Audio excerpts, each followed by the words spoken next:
You and me, we ain't nothing alike. Let's set the record straight. Those words you say, they hold no weight, they like. Let's set the record straight. You'll never break the man before you're out. Hello everyone, welcome back to another Gen 7 Diecast review. Today we have the man himself, Kyle Larson, your your current champion, I guess you should say.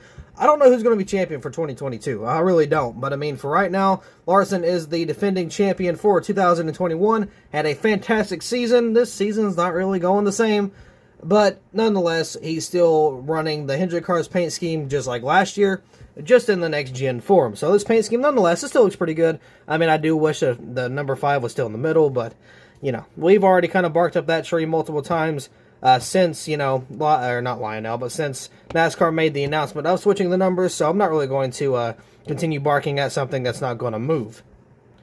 So again, nonetheless, this is a pretty freaking awesome scheme. I will compare it to the 2021 edition whenever, you know, we get this bad boy out of the box and actually start the review. So with that being said, let's go ahead and get this diecast out of the box and take a closer look at Kyle Larson's 2022 number 5 HendrickCars.com Chevy Camaro. So here's the diecast out of the box, and this thing looks fantastic. Once again, we will actually compare to the 2021 variant, but as of right now, we're going to take a look at the 2022 edition, again, just for right now. So, right here on the hood, of course, got the HendrickCars.com right there, of course, on the hood there, with those vents as well. Got Kyle Larson and the Chevy bow tie, which looks a little thick, not going to lie, and not only that, not really digging the no color for the Chevy bow tie, and I think it should be pushed a little more to the left, but I don't know. Maybe that's just me. Got the number 5 right there. Hiring techs. Should it just be technicians? Or maybe they shortened it. That way it could fit onto... That's probably what they did. They probably just shortened the hiring technicians just on the roof. That way it just says hiring techs. That way you don't have the whole, like they did down here. It was too long, so they had to scrunch it up. So they may have not had enough room. So they just kind of had to abbreviate it a little bit. So I think that's what happened there. Larson right there on the rear name banner. Hendrick Cars right there, if we can focus. There we go, HendrickCars.com. Got a little bit of bubbling going on, of course, with Lionel's quality. We can see a little bit of wrinkling. That's something we'll kind of talk about here in a little bit, too, because this car has a little bit of issues, you know, as we can already see. So moving on to the back end here. Got the Hendrick Cars number 5 Valvoline Camaro ZL1. Of course, you got the tail lights back here, the bow tie, and a dual row of the rivets on the spoiler. I like that a lot. Hiring technician, Hendrick Cars right there, or technicians, I guess you should say. Valvoline, got the KL for Kyle Larson, a Cronus, Alexalta, Cincinnati, Mac Tools with a little bit of a bullet hole in there, so good old Lionel quality there as well. Simon's there, got a little bit of a little swoosh going on down at the bottom. Of course, you got the side skirt with the exhaust on the side. Then they got the number 5 NASCAR Cup Series, and then of course you got the Goodyear logo there with the brand new Goodyear tires. Got the Sunoco and the number 5 there, and you got the front end here, which, you know, looks pretty good, wrapped pretty good as well. Then of course you got the Hendrick Motorsports logo there. Then this is where kind of the quality gets a little oof. So right here, you can see they tried to fix that red with a little bit of white, which doesn't really make a lot of sense. You can see some of the decals cracking there. If we can focus, some of the decals cracking. Which, I mean, it's not really a big deal. Don't get me wrong. I'm not trying to make a huge deal out of it, but they got some more cracking there. Got a little bit of a decaled window, which is pretty interesting, but, I mean, yeah, again, it's not too terrible, but some of it, especially on the back end, just wasn't really, you know, fitting the whole, you know, just, it was fitting the Lionel stereotype pretty darn good, is what I meant to say. The B-post is not off, but it's not really painted, it's just kind of decaled, so that's kind of weird. It looks different on the other side. I don't know if that's because of the window or not, but nonetheless, yeah, here's a brand new 2022 Gen 7 paint scheme. So, let's go ahead and get out the 2021 variant real quick here. Alright, so I've actually got a couple of these. These became very hard to find, very quick, I mean, as you could imagine. With Kyle Larson going to the number 5 for the first time for Hendrick Motorsports back in 2021, after having a major comeback with, of course, you know, everybody knowing what happened with good old Larson and Bubba Wallace on iRacing. You know, he kind of came back and kicked some butt. He really did. Of course, he was a champion, had 10 wins, plus the All-Star race, and he could have easily had at least 13 wins that season, but some are kind of stolen from him or just had some unfortunate ending.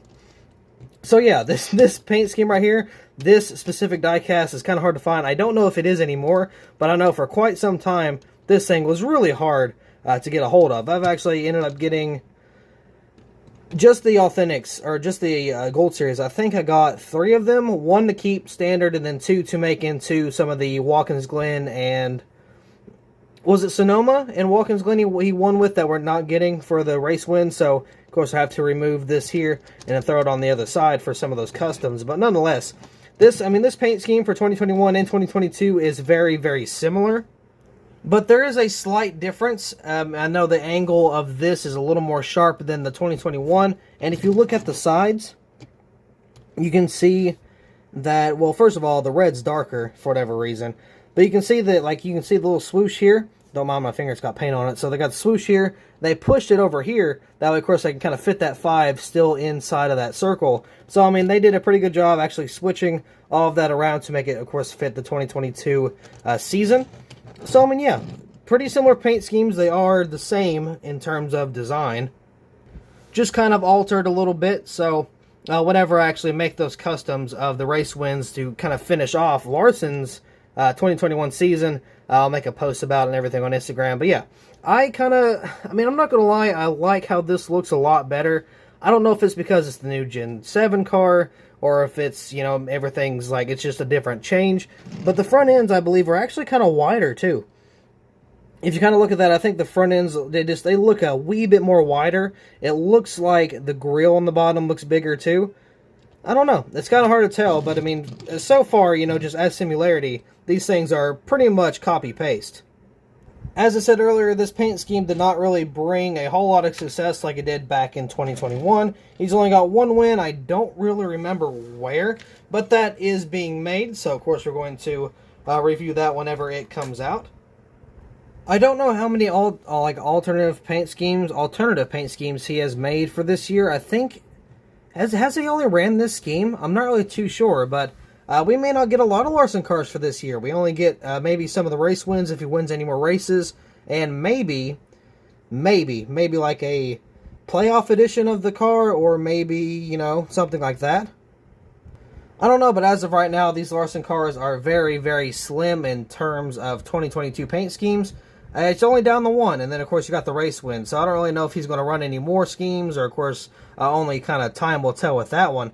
But I mean, if you're a Larson fan and you don't have your hands on this car, I don't really know why. I'm assuming it could come out in the Authentics line. I can easily see that happening.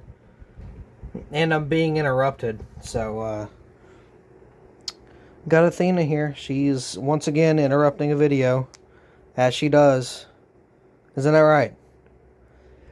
Anyway, back to what I was saying. Larson's not really getting a lot of schemes this year. So, and that may pick up, that may stay the same. I'm not really too sure. Now, again, I've kind of talked about this with Bowman, which I'm sure you guys are tired of hearing because I talk about Bowman a lot. He has a lot of different paint schemes so far, but we're only getting like 2 made. We're getting the Ally Best Friends and the Ally Standard made, so, I mean, I wish they would do a little more, but, you know, it is what it is. Hopefully Larson kind of kicks off 2023 with some more, like, absolute just bangers of schemes because, again, this year not really doing too hot, so hopefully he gets a couple more wins. We can get a couple more variants. I'm assuming he's going to get at least 1 or 2 wins in the playoffs, but, I mean, I guess time can only tell with that one. But nonetheless, Kyle Larson is a fantastic driver, but he definitely had a breakout year last year, and I don't think he can beat that, or anybody can beat that for quite some time.